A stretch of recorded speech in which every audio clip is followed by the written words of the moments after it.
We're getting the congressman on the air right now, Congressman Rep.Aderholt, to talk about the House vote today for the stimulus plan. Congressman Aderholt, are you there? Yes, I'm here. And How are you? I am great. How about yourself? I'm doing well, doing pretty good. Good to talk to you. And unfortunately, though, not enough Republicans to keep this crazy stimulus bill from passing. Well, there wasn't enough Republicans elected, but I believe, if I'm not mistaken, every Republican voted against it. Except for, I was told, well, he's not a Republican. Never mind. So every Republican voted against it. Yeah, you're right. There weren't enough elected. And that's what's so unfortunate, because we knew as Republicans things like this were going to happen. I just didn't realize it was going to happen so fast. And also, too, it should be noted there were 11 Democrats voted against it. No kidding. Which, I think it's noteworthy that 11 of the president's own party decided to, say this is not the right thing. So, well, and the other noteworthy thing to add is that one of those happens to be one of your Alabama colleagues, and that would be Congressman Parker Griffith voted no. So there's a lot of there were, and I'm just now looking at the full list of how everybody voted. I've just been handed the list Sure. of how Congressman Bright voted. And let's see, I think he may have voted no as well.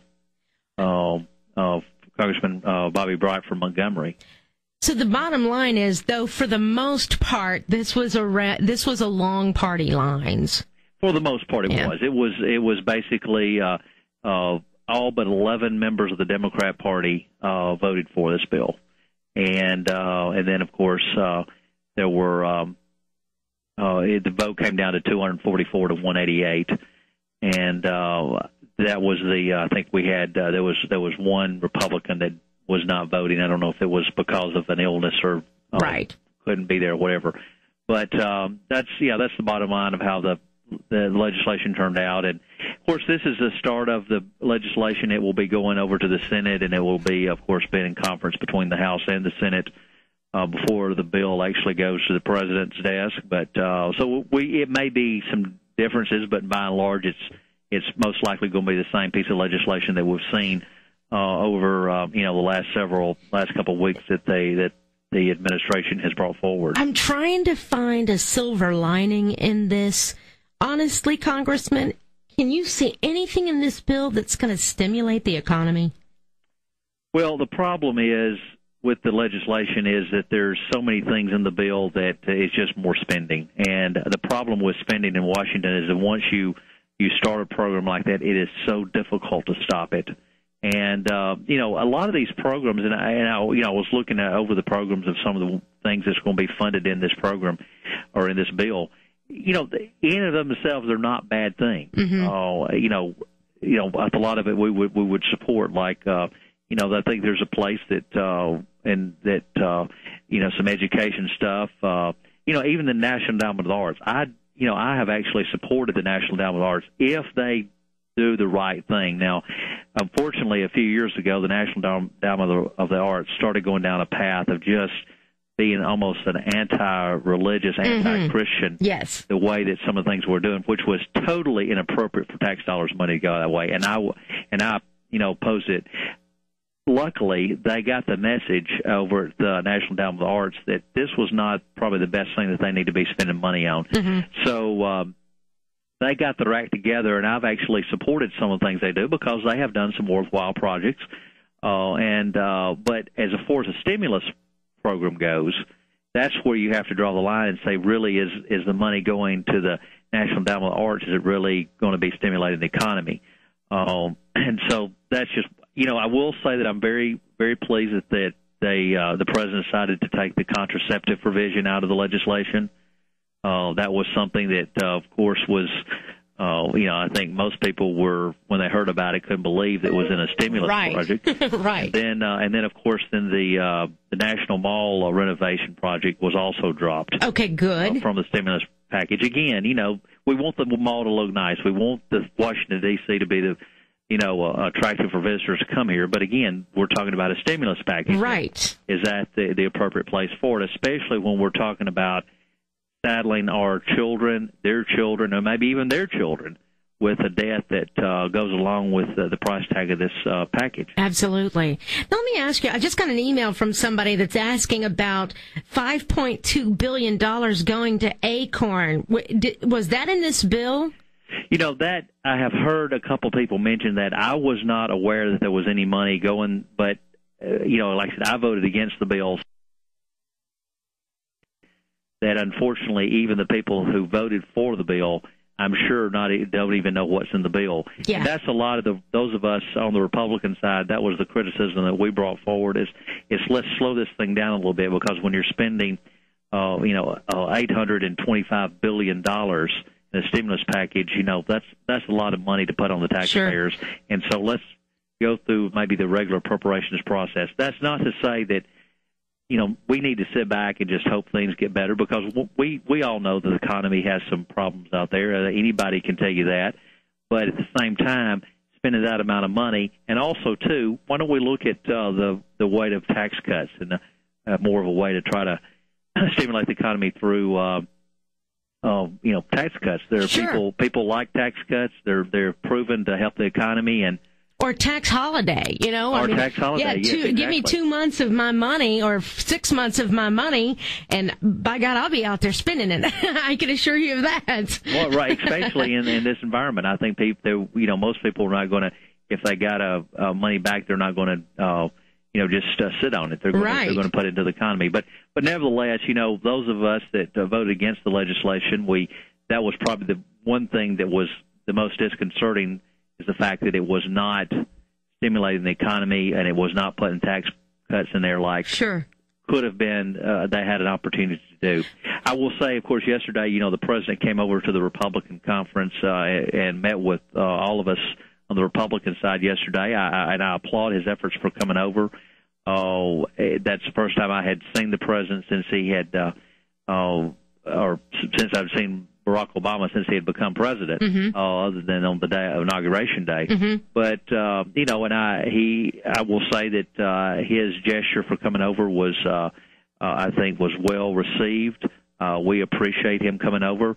The only problem was he was coming over yesterday. He was somewhere, but he came over between 12 and 12:30 was when he actually met with us, and the legislation was on the floor today.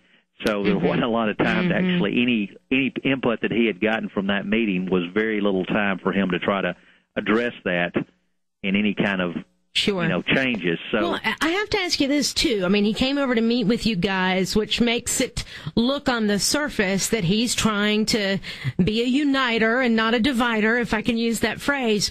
But then when you hear things that he has said, like, well, we won, and Nancy Pelosi making the statements, we won, so this is our bill and this is what we're going to do. We won. That doesn't sound very uniting to me. How does it feel for you? I mean, does it feel like he's just looking for the photo op, or do you think he's being sincere?